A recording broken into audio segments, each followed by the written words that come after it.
आदर्श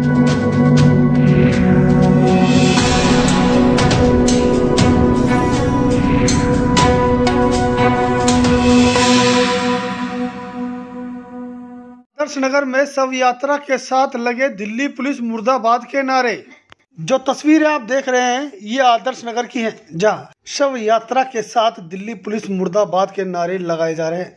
आपको बता दें, जिस युवक के शव यात्रा में ये नारे लगाए जा रहे हैं, इस युवक की पुलिस कस्टडी में मौत हो गई थी, जिसके बाद पोस्टमार्टम को शव को दिल्ली पुलिस ने परिवार के हवाले किया। लेकिन इस शव यात्रा के दौरान भारी पुलिस बल की भी तैनाती की गई ताकि शव यात्रा में शामिल लोग उग्र न हो सके और कोई तोड़फोड़ ना कर सके, जिसको लेकर दिल्ली पुलिस की भी तैनाती की गई। जरा आप भी सुनिए शव यात्रा में किस तरह के नारे लग रहे हैं।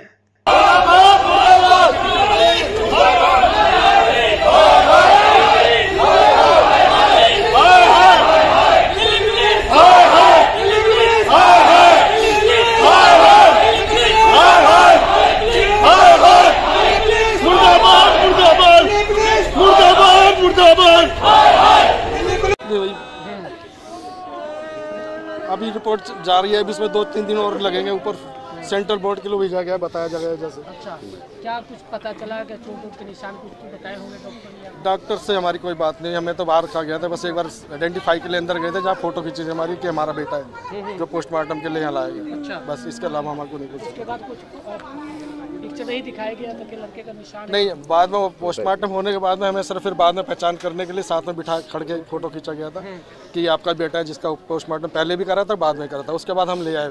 अच्छा सर, जो फोटो दिखाई तो होगी कि हाथ चोट के निशान का कुछ ऐसी चीज़ दिखाई होगी? नहीं, उन्होंने हमें कुछ नहीं दिखाया। वो तो अंदर फॉरेंसिक जो टीम थी उनकी पैनल की, वो अंदर ले आने के बाद सिर्फ वो काम सब अपना पोस्टमार्टम किया उन्होंने, बाकी उसके अलावा हम कुछ नहीं, बाकी डेड बॉडी हैंड ओवर कर दी हमारे आगे। क्या लगता संतुष्ट है इन सब प्रक्रिया जो चल रही है? संतुष्टि अभी क्या? अब क्योंकि मजिस्ट्रेट के अंडर है तो अब उस पर विश्वास करना पड़ेगा। उन्होंने तो यही कहा कि जो भी रिपोर्ट आएगी सामने, उस सच्चाई के ऊपर जो भी दोषी पाया जाएगा उनको बख्शा नहीं जाएगा। उनको फांसी होनी चाहिए, फांसी। जी सर बताएं। उनको फांसी होनी चाहिए, सीधा फांसी उनको। जो हमारा जवान भाई मारा है उसको फांसी होनी चाहिए। जो पुलिस वालों ने मारा, मेरे आंखों के सामने मारा, उनको फांसी होनी चाहिए। क्या लग रहा था वाकया, क्या हुआ था उस समय जिस समय आप? अब वो वाकया चलो अब वो नहीं बोल सकता मैं, लेकिन उनको जो फांसी होनी चाहिए जिनको, जिसने मेरे दोस्त को वो करा है। बस कितने लोग थे जो मारपीट कर रहे थे? 5-7 पुलिस वाले थे जी। कहाँ पे पूरा वाकया हुआ? ये 100 नंबर स्टैंड के यहीं की बात है। क्या आपने किसी सीसीटीवी की डिमांड करी है दिल्ली पुलिस से? सब चीज करी है जी, लेकिन वो कुछ दिखा नहीं रहे हमारे को, ना कुछ बता रहे। अपनी अंदरूनी जो कर रहे हैं कार्रवाई अपनी अंदरूनी कर रहे हैं, हमारे को कुछ नहीं बता रहे। वो हमारा कुछ भी शो नहीं कर रहे। उन्होंने सब चीज कह दी कि मजिस्ट्रेट कर रहा है जी, मजिस्ट्रेट के आगे बात होगी जी, हमारे को कुछ नहीं बता रहे हो। सूर्य प्रकाश जो है ये मेरा भांजा था, ये बचपन से मैंने पास रहा काफ़ी टाइम, इंजीनियरिंग का कोर्स किया मेरे कॉलेज से। इस बच्चे को जिस दिन ये इंसिडेंट हुआ है उस दिन ये बच्चा आज़ादपुर मंडी से पनीर के जो अपने फ्रेंड के साथ काम करता था वहाँ से आ रहा था, और पुलिस वालों ने इसको वहाँ पे 2 व्हीकल की टक्कर हो गई थी, तो ये इसने बीच जाम लगा हुआ था, इसने वो जाम खुलवाने के लिए इंटरवीन किया और इसने जाम को खुलवाने लगा। इस बीच में पुलिस वालों ने आके उसको पीछे से डंडा मारा, तो उसने बोला जी आपने क्यों मारा इस मेरे को, मैं तो बीच बिचाव करा रहा हूँ, 2 गाड़ी की जिनों की टक्कर हुई है वो आगे खड़ी है, मैं तो ट्रैफिक को खुलवा रहा हूँ। तो उन्होंने बोला ज़्यादा हमारे को उपदेश मत दे, और उन्होंने उसको और 2 पुलिस वाले से 4 हुए, 4 से 6 हुए, इस तरीके से बढ़ गए। उसने फिर मोबाइल अपना निकाल के बोला जी मेरे को आप नाजायज़ आप मेरे को पीट रहे हो, मैं इसका वीडियो बनाता हूँ। और उसने वीडियो बनाने लगा तो उसका मोबाइल फ़ोन भी तोड़ दिया, और उसके साथ उसको और पीटने लगे। वहाँ पे 15 मिनट वहाँ पे 100 नंबर स्टैंड के पास डाल के उसे रोड पे पीटा, और चश्मदीद भी था। और जो दूसरे व्हीकल वाले हैं इसको बाद इन्होंने थाने में ले आके इसको लॉकअप में, जहाँ पे सीसीटीवी कवरेज नहीं थी वहाँ पे ले आके भी पीटा, और उस दूसरी कार वाले बच्चों को जो संदीप है उसको भी पीटा, उसके कान का पर्दा भी फाड़ दिया इन्होंने। और हमारे बच्चे को इतना पीटा कि उसका हाथ फ्रैक्चर हो चुका था और इंटरनल इंजरी थी। उसके बाद जब ये ज़्यादा सीरियस कंडीशन में आने लगा तो ये लेके राजन बाबू हॉस्पिटल गए, और साथ में वो दूसरी गाड़ी वाला मोहित और इन बच्चों 2 बच्चों को भी लेके गए। उन्हों के सामने जब वहाँ पे MSC कराई तो डॉक्टर ने बोला ये मैटर क्रिटिकल हो गया है, इसको हम हमारे हॉस्पिटल में ऑपरेट नहीं हो सकता, इसको हम दूसरे हॉस्पिटल रेफर कर रहे हैं, बड़े हॉस्पिटल, वहाँ पे आप इमीडिएट लेके जाएं और वहाँ पे एडमिट कराएं। लेकिन ये वहाँ न ले जाके इसे फिर थाने में लाएं। और ये बताया संदीप ने कि इन बीच में उन्होंने अपनी पीसीआर वैन में जिसमें ला रहे थे उसमें भी मुक्के बजाए उसके ऊपर, संदीप हुडा और राहुल हुडा, गौरव उज्जवल, ये और इस तरीके से 7 बंदे थे जिनको आइडेंटिफाई भी हमने करके बताया।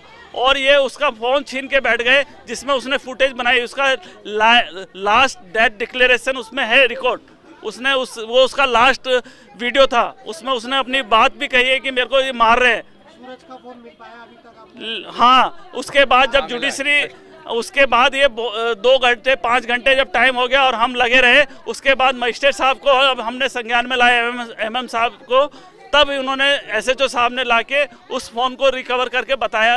अब उसमें से फुटेज है, डिलीट करके दिया है, हमें नहीं पता क्या दिया है। और चश्मदीद को ले आके जिस मौके पे ये इंसिडेंट हुआ उस मौके पे जाके बोला सीसीटीवी दिखाएं जिसमें कवर हो रहा है, तो हमारे पास फुटेज सेफ रहेगी। लेकिन ले जाके दिखाने के बाद हमें पता लगा, फिर एसएचओ साहब बोलते हैं कि ये फुटेज है ना, चल नहीं रहे थे कैमरे, ये सब उनको लीपापोती करने का बात थी। और हमारा बच्चा मर गया और हम मोर्चरी में गए हैं, वो पुलिस वाले वहाँ पे हंस रहे थे जिन्होंने उनको मारा, जो हुडा है, जो गौरव उज्जवल है और मोहित राहुल राठी है। आपके हिसाब से कुल 7 पुलिसकर्मी थे, अभी 7 पुलिसकर्मियों पे कार्रवाई अभी कोई कार्रवाई नहीं की है। हमने यही बोला कि जी जुडिशरी इंक्वायरी और डिपार्टमेंटल इंक्वायरी अलग अलग चलती है, ये सुप्रीम कोर्ट की गाइडलाइन है, सुप्रीम कोर्ट की इंस्ट्रक्शन है कि दोनों प्रोसीडिंग अलग अलग चलेगी, कोई एक दूसरे से मैच नहीं करती और मिक्स नहीं किया जाए। दोनों प्रोसीडिंग में उनको इमीडिएट निलंबन होना चाहिए, उसके बाद उस पर चार्जशीट फ्रेम करके उस पर कार्रवाई होनी चाहिए। क्या लग रहा है पुलिस इस मामले पे कोई कार्रवाई कर पाया या नहीं? उन्होंने बिल्कुल कार्रवाई नहीं करी, उनकी संलिप्तता है, उनको बचाने में ज्यादा लगे रहे और उन्होंने उसके ऊपर कोई कार्रवाई नहीं करी। और अभी भी हमारे को पानी पिला पिला के बस ये कन्विंस कर रहे हैं कि आप इसको मैटर को उछाले नहीं, मीडिया में ना ले जाएं, मीडिया आपको बहकाएगा और अपना उल्लू सीधा करेगा, ना कि आपको न्याय हम ही देंगे, आपको हमारे पास ही आना पड़ेगा। ये एक तरीके से ठेतन भी दे रहे हैं हमें। पुलिस का कहना है पुलिस न्यायाधीश बन जाएगी। हाँ जी, और पुलिस ने हमारे बच्चे को पूरा मारा है, पीटा है, पूरा उसका हाथ तोड़ के लटका हुआ था। और जब ये मर गया, दोबारा जब लाए थाने में, जब मर गया तो उसके बाद जब ये ले जा रहे हैं, उसकी सीसीटीवी फुटेज में थी थाने के में कि वो मर रहा है वहाँ पे और लड़का करा रहा है। उसके दोस्त के पास वो जाने लगा तो बोले कि नहीं तू नहीं जाएगा, तेरे को भी तिहाड़ भेजूंगा, इसको भी दूंगा। और उन्होंने 5000 की डिमांड की, यदि तू 5000 रुपये अभी लाता है तो मैं छोड़ दूंगा। उस बच्चे के मोबाइल छीन लिया था दूसरे आई विटनेस साकेत का।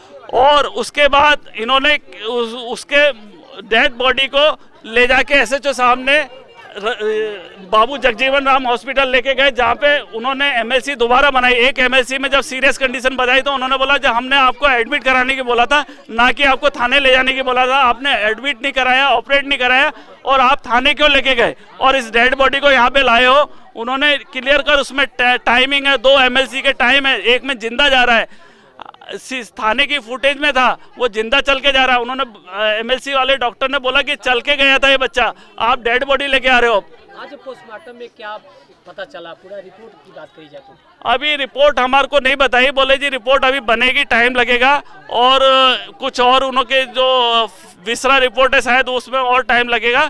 लेकिन मजिस्ट्रेट साहब की प्रेजेंस में ये सारा काम हुआ है। तो कुछ सारे बताए होंगे कि क्या उसमें नहीं, हमें कुछ नहीं बताया जी, बोले अभी कॉन्फिडेंशियल है, सारी वीडियोग्राफी हुई है, अभी हम आपको कुछ नहीं बता सकते, ये रिपोर्ट बनेगी तब।